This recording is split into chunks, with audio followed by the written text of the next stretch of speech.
Parents का आप क्या कहना है सिद्धार्थ जी को लेके? हम 3 बहनें हैं, जैसे मैंने आपको बताया, तो सबसे बेस्ट ये हैं।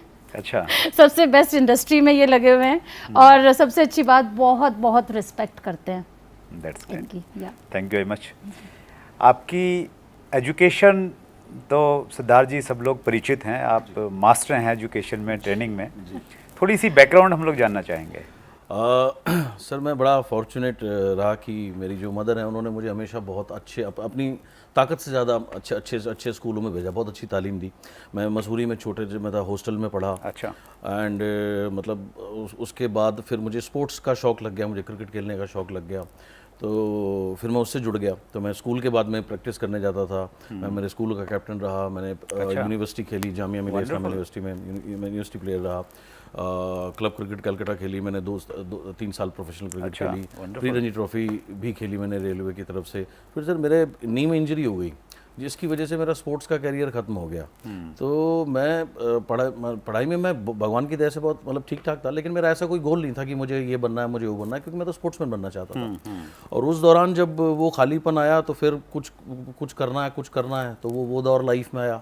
एक ऑडियो कैसेट्स होलसेल का बिजनेस शुरू किया, थोड़ी सी नौकरी करी, तो बहुत जल्दी समझ में आ गया कि ट्रेडिशनल बिजनेस मतलब मेरे लिए शायद नहीं है। तो मैं बहुत फॉर्चुनेट रहा कि 1997 लास्ट में मुझे किसी ने नेटवर्क मार्केटिंग की मीटिंग के लिए मुझे और मेरी मदर को बुलाया। ये एक विदेशी कंपनी थी, उस समय इंडिया में लॉन्च होने वाली थी। तो उन्होंने हमें एक ड्राइंग रूम, एक घर का एड्रेस दिया और कहा इंडिया में एक नए तरीके का बिजनेस आने वाला है। तो मैं और मेरी मदर गए। उस समय वो लोग कागज़ पे नेटवर्क बना रहे थे क्योंकि कंपनी लॉन्च होने वाली थी। अच्छा, इंडिया में लॉन्च नहीं? जी नहीं, तब हुई नहीं थी। तो वो पेपर पे नेटवर्क अपना बना रहे थे। उसके बाद में फिर मतलब कॉन्सेप्ट अच्छा लगा, फिर पता लगा सेम कॉन्सेप्ट के ऊपर एक इंडियन कंपनी ऑलरेडी काम कर रही है। तो मेरी मदर गए, उसकी मीटिंग देखी।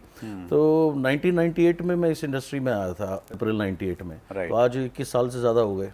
एंड मुझे जब मैंने पहली बार इसकी मीटिंग देखी, पहली ट्रेनिंग देखी, तो मुझे तो बिल्कुल ऐसा हो गया जैसे मेरे सपनों की दुनिया मिल गई, जिसमें अच्छा। हाँ, जहाँ मतलब आपको पहली बार मैंने सुना कि आप कुछ भी बन सकते हो, आप ये बनो, आप वो बनो, तो मुझे तो सर आनंद ही आ गया।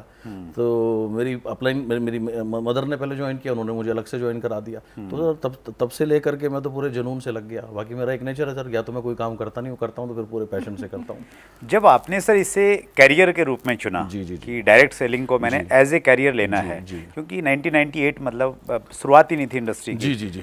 तो वो जो डिसीजन था आपका, एक डेयरिंग डिसीजन नहीं था? सर उस समय तो नहीं लगा, आज अब सोचता हूँ तो हो गया। असल में सर क्या हुआ कि मेरा पहला पेचेक जो इस इंडस्ट्री में था पहले महीने का, वो 155 रुपये का था। अच्छा, वाह। और दूसरे महीने का जो मेरा पेचेक था सर, वो 139 रुपये का था।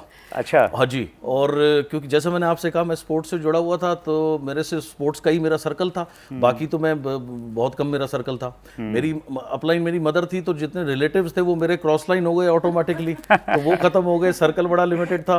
तो रोज़ मैं शाम को मीटिंग के लिए लोगों को बुलाया करता था, 25-25, 30-30 लोगों से कन्फर्मेशन लेता था। और 90% टाइम कोई आता ही नहीं था, मैं अकेले ही मीटिंग सुन के चला आता था।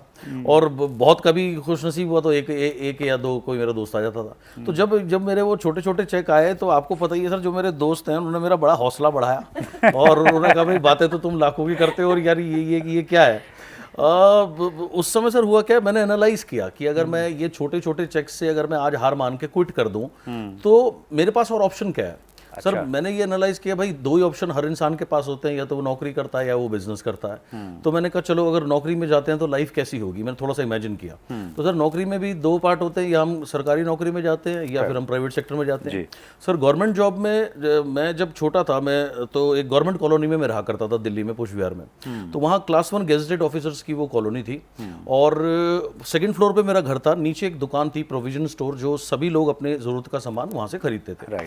सर 1 तारीख से लेकर 24-25 तारीख तक सब लोग कैश पैसे देकर सामान लेते थे। 24-25 तारीख पर लोगों के पैसे खत्म हो जाते थे, लाला जी का रजिस्टर बाहर आ जाता था, वो पहले नोट करते थे फिर सामान देते थे। पे डे पर जब लोगों को तनख्वाह मिलती थी, पहले वो अपना पिछला हिसाब चुकाते थे, फिर आगे चलते थे। तो जैसे ही मेरे जहन में गवर्नमेंट जॉब आया, वो रजिस्टर आ गया। मैंने कहा मेरी लाइफ भी ऐसी होगी, एक बहुत लिमिटेड सैलरी होगी, और उसके बाद मेरी भी आखिरी हफ्ता उधार में बीतना है। तो उसको तो मैंने तुरंत क्रॉस कर दिया।